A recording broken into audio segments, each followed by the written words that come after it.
Hi friends, welcome back to my channel. ഇന്ന് വന്നിട്ടുള്ളത് fried റൈസിൻ്റെ റെസിപ്പി ആയിട്ടാണ്. അപ്പോൾ ഈസി ആയിട്ട് നമുക്ക് ചെയ്യാൻ പറ്റുന്നൊരു ഫ്രൈഡ് റൈസ് ആട്ടത്.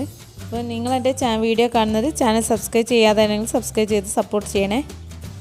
അപ്പോൾ നമുക്ക് വീഡിയോയിലോട്ട് പോകാം. ഞാനിവിടെ ബസ്മതി റൈസ് എടുത്തിട്ടുണ്ട്. അത് നന്നായിട്ടൊന്ന് കഴുകിയതിന് ശേഷം ഞാനൊരു 20 മിനിറ്റ് സോക്ക് ചെയ്യാനായിട്ട് വെച്ചിട്ടുണ്ട് കേട്ടോ. അപ്പോൾ ഒരു 20 മിനിറ്റ് മുതൽ 30 മിനിറ്റ് വരെ ഒന്ന് സോക്ക് ചെയ്യാനായിട്ട് വെക്കാം. ഇനി നമ്മൾ തയ്യാറാക്കി എടുക്കേണ്ടത് അത് വേവിച്ചെടുക്കാൻ ആവശ്യമായിട്ടുള്ള വെള്ളം വെക്കണം. അപ്പം കൂടുതൽ വെള്ളം വെച്ചിട്ട് വേണം നമ്മൾ അരി വേവിച്ചെടുക്കാനായിട്ട്. ഇനി അതിലേക്ക് ആവശ്യത്തിനുള്ള ഉപ്പിട്ട് കൊടുക്കാം. ഒരു 2 ടീസ്പൂൺ ഓയിലും കൂടി ഒഴിച്ച് കൊടുക്കുക. അപ്പോൾ അത് അരിയൊന്നും ഒട്ടിപ്പിടിക്കാതിരിക്കാൻ വേണ്ടിയിട്ടാട്ടോ. എന്നിട്ട് മൂടി വെച്ചിട്ട് നമുക്കൊന്ന് വെള്ളം തിളപ്പിച്ചെടുക്കാം. അപ്പോൾ നമ്മുടെ വെള്ളമൊക്കെ ഇവിടെ നന്നായിട്ട് തിളച്ച് വന്നിട്ടുണ്ട്. അതിനുശേഷം നമ്മളിവിടെ സോക്ക് ചെയ്ത് വെച്ചിട്ടുള്ള അരി ഈ വെള്ളത്തിലേക്ക് ഇട്ട് കൊടുക്കുക.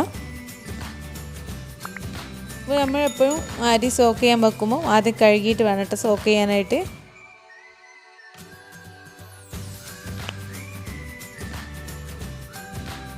എന്നിട്ട് അരി ഒന്ന് ഇളക്കിയതിന് ശേഷം നമുക്കിതൊന്ന് വേവിച്ചെടുക്കാം.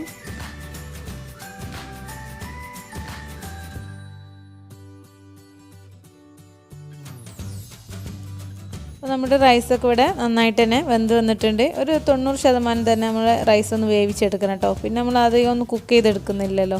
അപ്പോൾ നന്നായിട്ടൊന്ന് വേവിച്ചെടുത്തതിന് ശേഷം നമുക്ക് റൈസ് ഒന്ന് കോരി മാറ്റിയെടുക്കണം.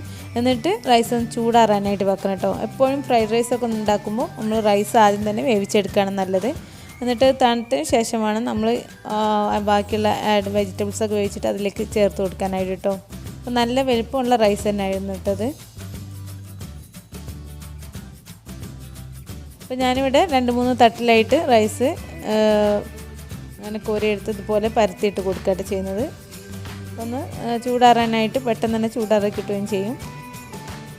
ഇനി ഇതിലേക്കുള്ള വെജിറ്റബിൾസൊക്കെ നമുക്കൊന്ന് സോട്ട് ചെയ്തെടുക്കാം. അപ്പോൾ അതിനായിട്ട് ഞാനിവിടെ ഒരു പോട്ട് വെച്ച് കൊടുത്തിട്ടുണ്ട് കേട്ടോ, ബിരിയാണി പോട്ട് വെച്ച് കൊടുത്തിട്ടുണ്ട്.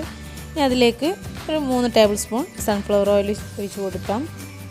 എന്നിട്ട് ചെറുതായിട്ട് ചോപ്പ് ചെയ്തിട്ടുള്ള വെളുത്തുള്ളി അതിലേക്ക് ഇട്ട് കൊടുക്കുന്നുണ്ട്. നമ്മൾ എത്രയാണോ റൈസ് എടുക്കുന്നത് അതിനനുസരിച്ചിട്ട് വേണം കേട്ടോ നമ്മൾ പിന്നെ വെളുത്തുള്ളി വെജിറ്റബിൾസൊക്കെ ആഡ് ചെയ്ത് കൊടുക്കാൻ. ഒക്കെ ഓരോരുത്തരുടെ ഇഷ്ടമാണ്. ഇതിലേക്ക് വൈറ്റ് ഒണിയൻ ഇതുപോലെ തന്നെ ചെറുതായിട്ട് കട്ട് ചെയ്തിട്ട് കൊടുക്കാം. അതുപോലെ സ്പ്രിംഗ് ഓണിയനും കൂടി ഇട്ട് കൊടുത്ത് നന്നായിട്ടൊന്ന് സോട്ട് ചെയ്തെടുക്കാം കേട്ടോ. അപ്പോൾ ഞാനിവിടെ 2 കിലോ റൈസ് ആയിട്ട് എടുത്തിട്ടുള്ളത്. അപ്പോൾ വെജിറ്റബിൾസൊക്കെ ആഡ് ചെയ്യുന്നത് ഓരോരുത്തരുടെ ഇഷ്ടത്തിനനുസരിച്ചാണ് ആഡ് ചെയ്ത് കൊടുക്കേണ്ടത്. ഇത് നന്നായിട്ടൊന്ന് സോട്ട് ചെയ്തതിന് ശേഷം വേണം നമുക്കിതിലേക്ക് വെജിറ്റബിൾസൊക്കെ ഒന്ന് ആഡ് ചെയ്ത് കൊടുക്കാനായിട്ട്. അപ്പോൾ നമ്മുടെ ഇത് നന്നായിട്ട് തന്നെ സോട്ട് ചെയ്ത് വെച്ചിട്ടുണ്ട്. ഇനി ഞാനിതിലേക്ക് ക്യാരറ്റ് ബീൻസൊക്കെ ഇട്ട് കൊടുക്കുന്നുണ്ട്. അപ്പോൾ ഇതുപോലെ തന്നെ ഇതിലേക്ക് അതെല്ലാം ആവശ്യമായിട്ടുള്ള വെജിറ്റബിൾസൊക്കെ നിങ്ങൾക്ക് ഇട്ട് കൊടുക്കാം. അതുപോലെ ഞാനിതിലേക്ക് ഒരു വലിയ സവാള തന്നെ കട്ട് ചെയ്തിട്ട് കൊടുത്തിട്ടുണ്ട്. അതുപോലെ ക്യാബേജ് ഇട്ട് കൊടുത്തിട്ടുണ്ട്. ഇനി ഇതിലേക്ക് ക്യാപ്സിക്കം കട്ട് ചെയ്തിട്ട് ഇട്ട് കൊടുക്കുന്നുണ്ട് കേട്ടോ. അതുപോലെ ഇതിൻ്റെ വെജിറ്റബിൾസിൻ്റെ കട്ടിങ്സും അതുപോലെ ചെറുതൊക്കെ നീളത്തിൽ കട്ട് ചെയ്തിട്ട് കൊടുക്കാം. ഒക്കെ ഓരോരുത്തരുടെ ഇഷ്ടത്തിനനുസരിച്ച് വേണം നമ്മൾ ചെയ്യാനായിട്ട് കേട്ടോ. എന്നിട്ട് ഇതിലേക്ക് ആവശ്യത്തിന് ഉപ്പും കൂടി ചേർത്തിട്ട് നന്നായിട്ട് തന്നെ സോട്ട് ചെയ്തെടുക്കുക. അപ്പോൾ നന്നായിട്ട് കുക്കാവണ്ട കേട്ടോ. ഒരു ഹാഫ് കുക്ക് വെജിറ്റബിൾസൊക്കെ ഹാഫ് കുക്കായി ഇട്ട് വേണം നമ്മൾ ചെയ്തെടുക്കാനായിട്ട്.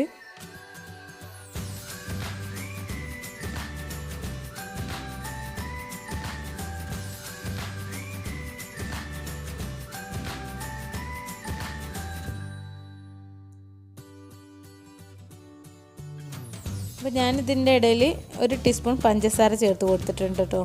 അപ്പോൾ ഞാനിതിൽ കാണിക്കാൻ വിട്ടുപോയി. ഇനി ഇതിലേക്ക് ഞാനിവിടെ 4 എഗ്ഗ് ആട്ടോ ചേർത്ത് കൊടുക്കുന്നത്. ഇത് നിങ്ങൾക്ക് എഗ്ഗ് കഴിക്കാത്തവരാണെങ്കിൽ ഇത് സ്കിപ്പ് ചെയ്യാം കേട്ടോ. അപ്പോൾ ഞാനിതിലേക്ക് 4 എഗ്ഗ് പൊട്ടിച്ചിട്ട് ഒഴിച്ച് കൊടുത്ത് ഇതുപോലെ സ്ക്രാമ്പിൾ ചെയ്തെടുക്കുന്നുണ്ട്.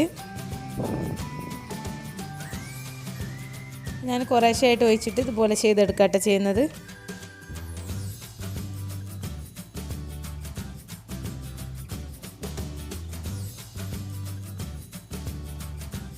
നന്നായിട്ട് വെജിറ്റബിൾസൊക്കെ ഒന്ന് മിക്സ് ചെയ്തെടുക്കുക.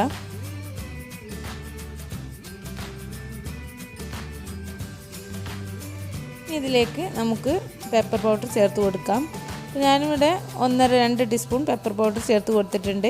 അപ്പോൾ നിങ്ങൾക്ക് നിങ്ങളുടെ എരിവിനനുസരിച്ച് വേണം പെപ്പർ പൗഡർ ചേർത്ത് കൊടുക്കാൻ. അതുപോലെ തന്നെ വൈറ്റ് പെപ്പർ ഉണ്ടെങ്കിൽ അത് തന്നെ ചേർത്ത് കൊടുക്കുക കേട്ടോ. അപ്പോൾ എൻ്റെ കയ്യിൽ അതില്ലാത്തത് കൊണ്ടാണ് ഞാൻ ബ്ലാക്ക് പെപ്പർ ഉപയോഗിച്ചത്. അപ്പോൾ വൈറ്റ് പെപ്പർ ചേർത്ത് കൊടുക്കുമ്പോൾ അതിൻ്റെ പ്രത്യേകത എന്താ വെച്ചാൽ നമ്മളെ ചോറൊന്നും അത്ര തന്നെ കളർ വ്യത്യാസം വരില്ല കേട്ടോ.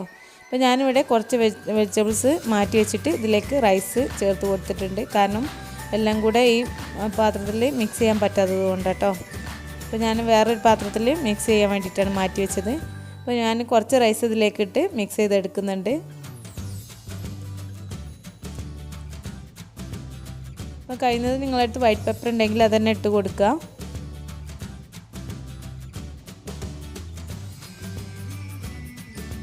അതുപോലെ ചിലരിതിൽ കൂടുതലായിട്ട് സോസൊക്കെ ഉപയോഗിക്കുന്നവരുണ്ട്, ടൊമാറ്റോ സോസൊക്കെ ഉപയോഗിക്കുന്നവരുണ്ട്.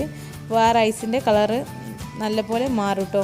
അതൊക്കെ ഉപയോഗിക്കുമ്പോൾ ചേർക്കുന്നവർക്ക് ചേർത്ത് കൊടുക്കാം. ഞാനിതിലേക്ക് 2 ടീസ്പൂൺ സോയാ സോസ് ഒഴിച്ച് കൊടുക്കുന്നുണ്ട്.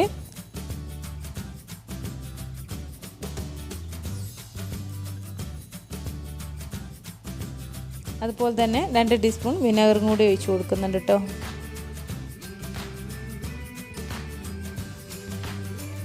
എന്നിട്ട് നല്ലപോലെ ഒന്ന് മിക്സ് ചെയ്തെടുക്കുക.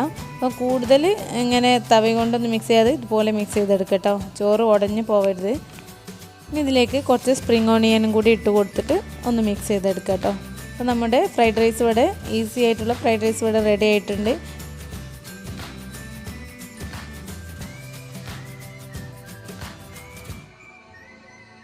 അപ്പോൾ ഈ സമയത്ത് നമുക്ക് റൈസിൽ ഉപ്പുണ്ടോക്കെ നോക്കിയതിന് ശേഷം ഉപ്പിട്ട് കൊടുക്കാം. അപ്പോൾ അതുപോലെ തന്നെ ഞാനിതിലേക്ക് 1/2 ടീസ്പൂൺ കൂടി പെപ്പർ പൗഡർ ചേർത്ത് കൊടുത്തിട്ടുണ്ട്. എന്നിട്ടൊന്ന് മിക്സ് ചെയ്തെടുത്തിട്ടുണ്ട്. അപ്പോൾ എല്ലാവരും ഒന്ന് ട്രൈ ചെയ്ത് നോക്കുക. നിങ്ങൾക്ക് ഇഷ്ടപ്പെട്ടാൽ ലൈക്ക് ചെയ്യാനും ഷെയർ ചെയ്യാനും അതുപോലെ തന്നെ കമൻറ്റ്സ് അറിയിക്കാനും മറക്കരുത്. ചാനൽ സബ്സ്ക്രൈബ് ചെയ്യാത്തവരാണെങ്കിലും സബ്സ്ക്രൈബ് ചെയ്ത് സപ്പോർട്ട് ചെയ്യണേ. പുതിയൊരു വീഡിയോ ആയിട്ട് വരുന്നത് വരേക്കും ബൈ. Thank you.